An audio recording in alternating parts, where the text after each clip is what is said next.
Hello friends, and welcome to today's episode. Miss Evans worries about her new student when she sees that she wears dirty clothes to school all the time and doesn't talk to anyone. One day, she goes with the girl to her house and finds out something shocking. This semester, we have a new student, Miss Evans told her class. Everyone, please give Kitty a warm welcome. As the class greeted her, Kitty shrank in her seat.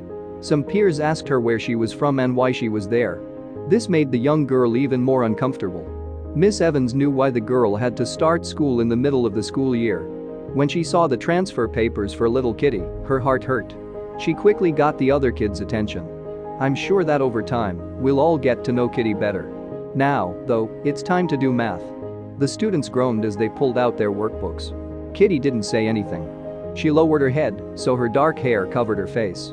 Miss Evans got down on her knees next to her desk. "Hi, Kitty," was what she said. "I just want you to know that I'm always here to talk if you need to. It's hard to switch places, but I'm sure you'll get used to it soon." Kitty gave her a quick glance, and Miss Evans caught a flash of her sad brown eyes. Poor kid, he or she had been through a lot. Kitty said, "Thank you, miss," in a whisper. Miss Evans put her hand on the girl's shoulder and kept teaching. At the end of the day, she and Kitty waited outside for her dad. Soon, a big man came up to them. "Hi, Kitty," he said. "Did you enjoy school today?" Kitty nodded and moved away from Miss Evans to go with the man. "You must be the father of Kitty." Miss Evans put her hand out for you to shake. "I teach her, Miss Evans," I said. "It's great to meet you, miss. I'm Steve." Kitty's dad gave her a smile and a handshake. Then he looked at Kitty. "Sweetie, why don't you go wait in the car? You probably want to put down that big backpack, and I need a minute to talk to Miss Evans." Kitty gave her dad a strange look, then ran off to an old pickup truck nearby. Steve said, "The last few months have been hard for Kitty. I'd really appreciate it if you could keep an eye on her. I took note of the fact that she moved here because her mother died recently." Miss Evans studied him. "How has she been getting along?" "There are good days and bad days. Since I moved up here for work, I didn't see her and Shauna as often as I wanted to." Steve shrugged. "I think things will go better once we know each other better again." "I'm sure that they will." Miss Evans gave a grin. "Don't worry, I'll do everything I can to help Kitty get settled. She did well in school before, so I'm looking forward to seeing her get back on track." Miss Evans did what she said she would do. Over the next few weeks, she kept a close eye on Kitty. What she saw worried her. The girl often went to school in the same clothes. Most of the time, the clothes were dirty and damaged. Even in class, Kitty was quiet. She sat by herself on the field and didn't play with the other kids when they asked her to. Miss Evans tried to get her to come out of her shell, but the girl stayed quiet until the day she begged Miss Evans for help. This could not keep going on. Miss Evans took her phone out of her purse and dialed 911. The class just got done. As everyone else left the room, they talked loudly, but Kitty went over to Miss Evans' desk. She stood there with her arms crossed and her head down. "Kitty, is everything okay?" Miss Evans asked. She nodded her head. She spoke in a way that Miss Evans couldn't understand. "Speak up, sweetie. I can't understand you." "I don't want to leave school," Kitty yelled. She lifted her head and looked at Miss Evans with teary eyes. "I don't want to go with my dad. Could I move in with you instead?" Miss Evans' heart broke when she heard how desperate Kitty sounded. She moved closer to the girl and put her hand on her shoulder. "What's wrong, Kitty? Why don't you want to go home with your dad? Is there a problem?" Kitty gave herself a big hug and turned away. "I hate living with my father. I no longer want to live with him." "Oh, sweetie. I can imagine how hard it must be to get used to a new town and school. You've been through a lot, and I'm sure you miss what your life was like before." "I miss my mom," sobbed the little girl. "I miss my room." "Kitty?" Steve showed up at the door and blocked it with his big body. "You're there. I was worried when I didn't see you outside." Kitty turned around and moved away from her dad. "I don't want to go with you." Steve's face got all wrinkly. "Hurry up, Kitty. Don't act that way." Kitty's lip was shaking. As she looked at her dad, tears ran down her dirty face. "You know I'm trying really hard to be a good dad, don't you?" Steve got down low before his daughter. "Things are hard right now, but they will get better. You'll see." Steve reached out a hand to Kitty. After a long time, Kitty wiped her eyes and shuffled toward him. Miss Evans didn't know what to think about this. It was clear that Kitty didn't like living with her dad, but how much of that was because she was sad? She thought that there was more going on. "Let's all leave at the same time."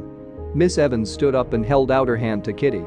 When they got to the parking lot, Kitty broke away from the adults and ran in front of them to her dad's truck. "I'm sorry about all of that, Miss Evans," Steve said. "Recently, Kitty has been under a lot of stress, and she's not handling it well. I've noticed that she sometimes comes to school in dirty clothes," Miss Evans said. "How are things at home?" Steve's eyes got bigger, and he scratched his beard. "Yeah. Well, we've had some water trouble. I swear I told the owner about it, but no one has come to fix it yet. I'm very sorry to hear that. She really likes those clothes because her mother bought them for her." Steve added, "She doesn't like to change her clothes." When they were only a few yards from Steve's car, he stopped all of a sudden. "I really appreciate that you're looking out for Kitty, but I don't think she'll be used to all the changes in her life for a while yet." Then Steve told her goodbye.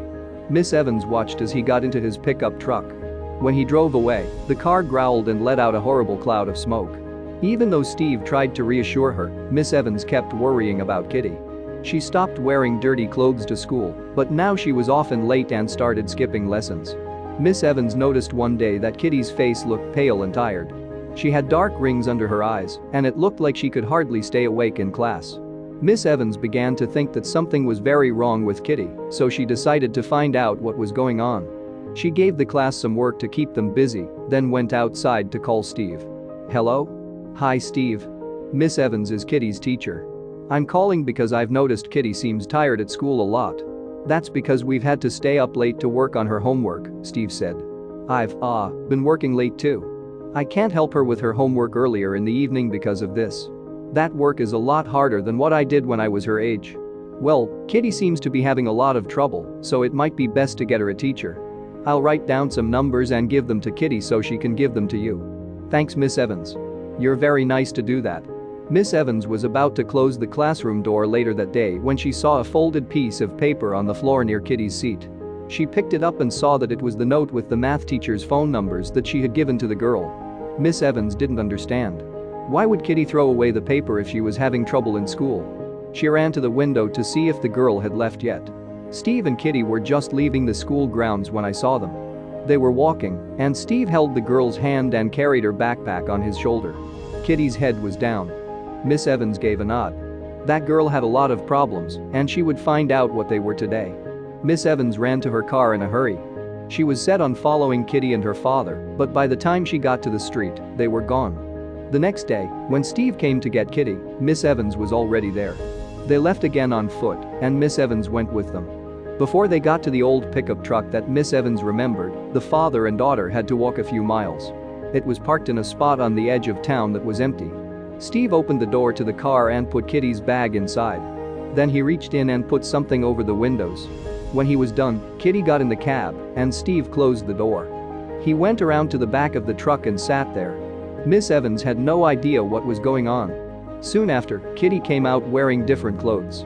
She was holding in her arms the clothes she'd worn to school. Miss Evans followed them as they walked to a laundromat nearby. Miss Evans crossed a street and peered through an opening between two old shirts that were hiding the windows. She gasped when she saw what was inside. This could not keep going on. Miss Evans took her phone out of her purse and dialed 911. "Where are you going, Miss Evans?" When she turned around, the teacher saw Kitty running toward her.